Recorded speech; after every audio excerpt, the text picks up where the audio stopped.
Малый и средний бизнес – основа экономики любой страны. Без развития этого вида предпринимательства сложно говорить о стабильности макроэкономической ситуации государства.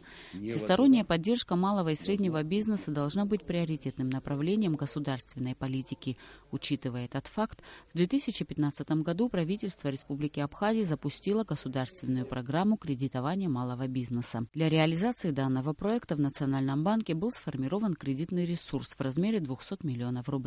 Программа была запущена 15 июня и будет реализовываться в течение 3 лет. Одно из серьезных вопросов, над которым мы работаем и завершаем работу, это формирование кредитного ресурса для реализации государственной программы кредитования мелкого предпринимательства.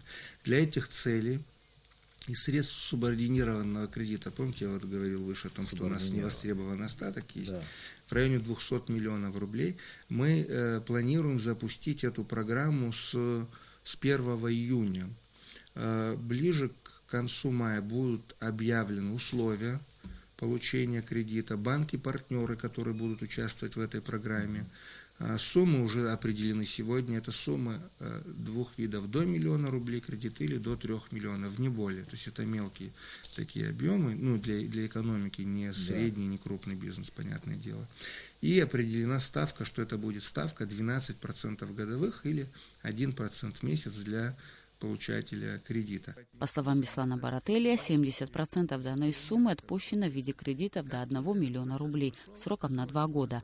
Оставшаяся сумма пойдет на выделение кредитов по 3 миллиона рублей сроком на 3 года. На первоначальном этапе отбором представленных проектов занималась специальная комиссия при Министерстве экономики. Затем соискатели обращались в банки. В данной программе кредитования задействованы практически все банки Абхазии. Сберегательному было выделено 100 миллионов рублей.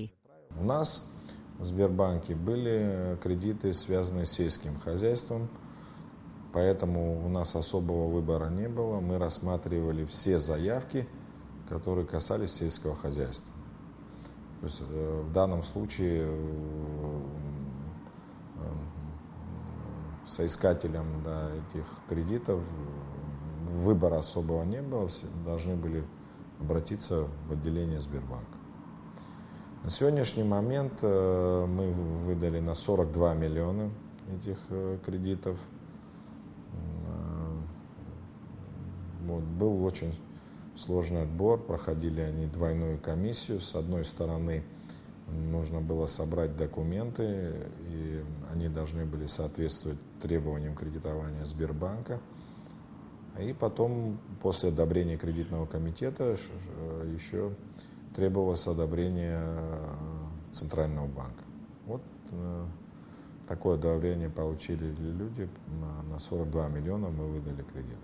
По словам председателя Сбербанка, более половины проектов, представленных соискателями, пришлось отклонить по тем или иным причинам.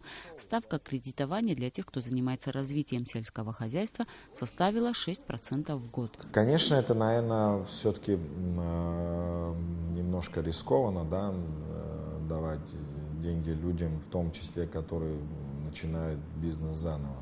Но можно с уверенностью пока сказать, что программа очень хорошо работает, потому что практически 100% людей оплачивают проценты и обслуживают кредит. Правда, здесь и заслуга есть наших работников, которые, конечно, периодически напоминают о сроках, об их обязательствах. Но в любом случае, из нашего многолетнего опыта, вот такой 100% результат, это значит, что пока на данный момент программа очень хорошо работает. Но с другой стороны, пока рано немножко говорить о результатах, потому что это только начало, и это только первые месяцы, когда люди оплачивают. О результатах будем говорить попозже. Но, на мой взгляд, они должны быть нормальными. Каждый, кто что мог, залог составить. Единственное условие было банка, это чтобы не единственное жилье было. Мы по закону не имеем права брать у человека единственное жилье в залог. Если мы обратим взыскание на это, получится, человеку негде будет жить. Поэтому это тоже было условием. 5 лет назад житель села Дурипш Даур Халваш создал свою фирму «Дурипшская винодельня» и занимается производством вина Симон Яшта. Фирма выпускает до 3000 бутылок в год. За время своего существования вино зарекомендовало себя как качественный, приятный напиток, который пришелся по вкусу многим. У нас Каберне Савиньон и Мерло в настоящее время. Шардоне тоже корней 5000 корней заложили, в будущем году будет уже урожай. Планируем дальше заложить еще 2 гектара винограда и увеличить производство нашего виноделия. Руководство фирмы запланировало увеличить выпуск продукции. Для этого понадобились дополнительные финансы, и Даур решил воспользоваться государственной программой кредитования. Представил проект, заполнил необходимые документы, и ему был выделен кредит в размере 3 миллионов рублей сроком на 3 года. На выделенные денежные средства было приобретено и введено в эксплуатацию новое оборудование для розлива вина. На сегодняшний день фирма Даура Халваш реализует оптом и в розницу алкогольную и безалкогольную продукцию. То, что мы смогли сами сделать, сделали. Виноград заложили, то, что видите, построили. А вот насчет оборудования стала проблема розлива вина. Мы вручную все делали. И потом обратились к руководству банка, и нам как бы дали добро и дали кредит. И мы платим каждый месяц то, что полагается, и у нас проблема погашения кредита не должно быть. Вино разлито, все делается так, что проблем не будет. Вовремя будет уплачена взятая нам сумма с банка. Хороший толчок просто, кто чем занимается, я не знаю, но в нашем деле это хорошее подспорье. Будет оборудование, будет легче нам и работать дальше с вином, с виноделием. Любители рыбы хорошо знают форелевое хозяйство, расположенное в селе Дранда Гулрыбского района. Здесь можно не только заказать себе свежую форель, но и самому порыбачить. Это такое экзотическое новшество, которое предлагает современный ресторанный сервис. Такой подход к обычному обеду пользуется большой популярностью у завсегдатаев этого заведения и у отдыхающих, которые в курортный сезон посещают это место. Индивидуальный предприниматель Беслан Гварами занимается форелевым хозяйством около 6 лет. Разводить форель – дорогое удовольствие, так как рыба капризная и корм недешевый, рассказывает хозяин. Основная проблема – приобретение и доставка мальков.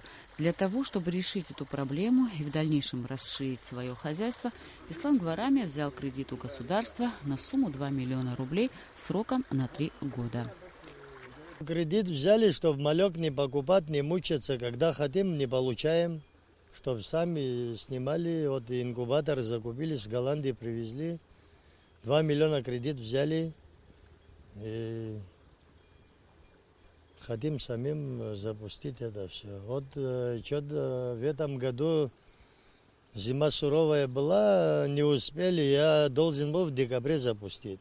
Еще на 2 месяца задерживается. И вот с этого года пойдет, свои мальки будем иметь.